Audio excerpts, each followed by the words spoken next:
Well, thank you very much for joining us. Thank you. Thanks for having me. We're here with Commissioner Mays from the Arizona Corporation Commission, and just wanted to go over, sort of get to know you a little bit, and then get to know some of the things that the Arizona Corporation Commission does. So tell the members of AGC a little bit about yourself.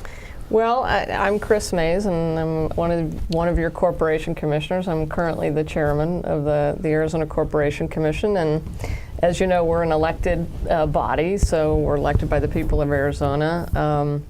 Before I came to the commission, I worked for Governor Napolitano, and I'm an attorney. But before that, in my 20s, I was a newspaper reporter for the Arizona Republic and the Phoenix Gazette, and was born and raised in Prescott, a native Arizonan, and went to Arizona State University for my undergraduate degree.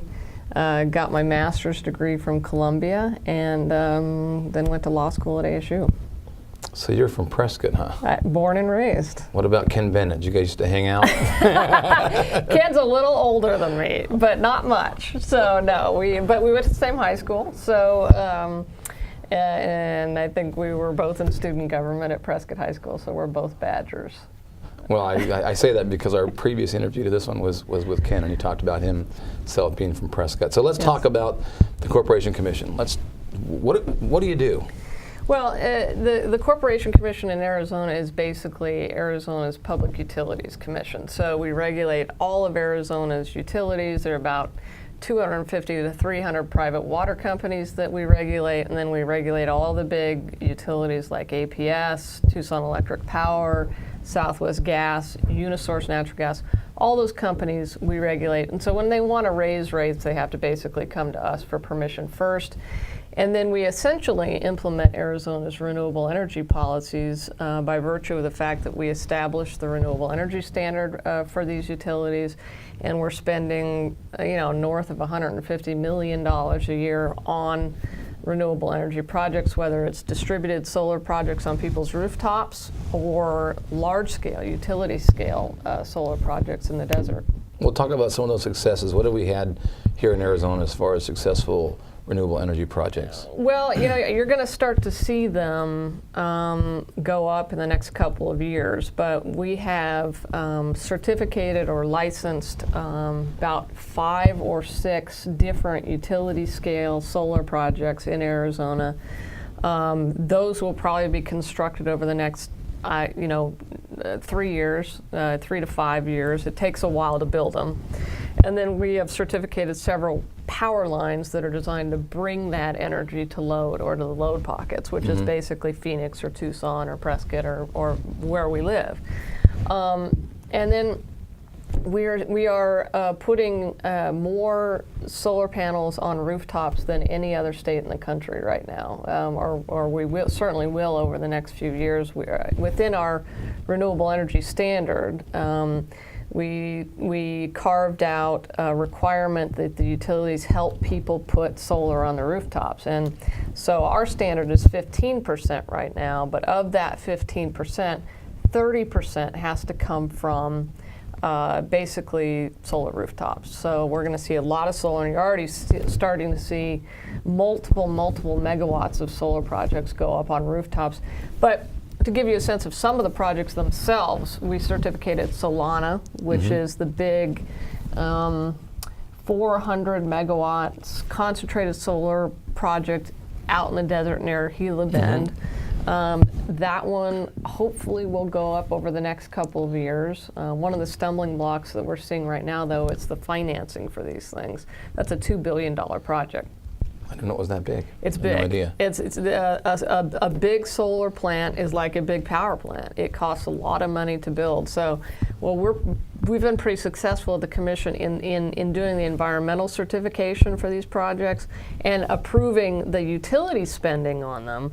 They still need financing from the market. So the credit markets kind of went south on us the last couple of years, which has impacted the actual construction of some of the very projects that we certificated in order to meet our requirements. Well, other than the financial challenges that these companies face, what are the maybe some of the regulatory challenges. I know that there's an application process. I know that there's some overlay on different agencies that oversee that. Explain that to the members. And we, most people don't know this, but we in Arizona are known as perhaps the easiest place to build a renewable energy project because at the commission we have a requirement that is statutorily set for us that we get these projects certificated or licensed within 180 days. That's fast. In California, they're basically still trying to certificate their first solar projects. As I told you, we've certificated 5 already. But that being said, you still have to go to the Department of Water Resources to get your water rights. If you're a CSP project, you still have to go get a county air permit probably, or county zoning. You still have to go to DEQ in some cases, and if you're on federal land, you've got to go through a federal process, and that can be difficult. So we're actually seeing a lot of projects shying away from federal land, both BLM and the Forest Service, because they know that can be a multi-year process. Well, what about water? Isn't water somewhat of a constraint also? Does that pose a problem, or is it overcomable? Well, first of all, I think it's overcomable. I also think it's overstated sometimes. I mean, you have to remember every single energy project out there, whether it's a coal plant or a natural gas plant or a nuclear plant, uses water. Most forms of solar use 0 water. One form of solar, concentrated solar plants, CSP plants like Solana, use a lot of water, in the 800 to 1,000 gallons per megawatt hour.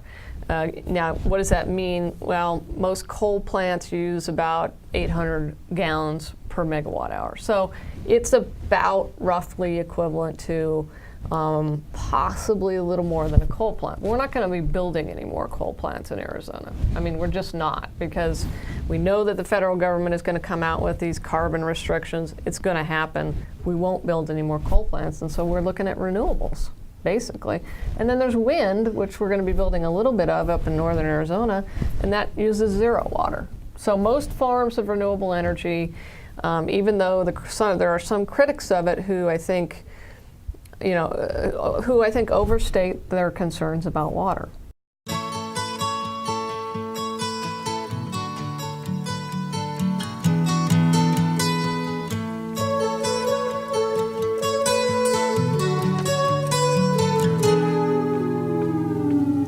Here comes the sun.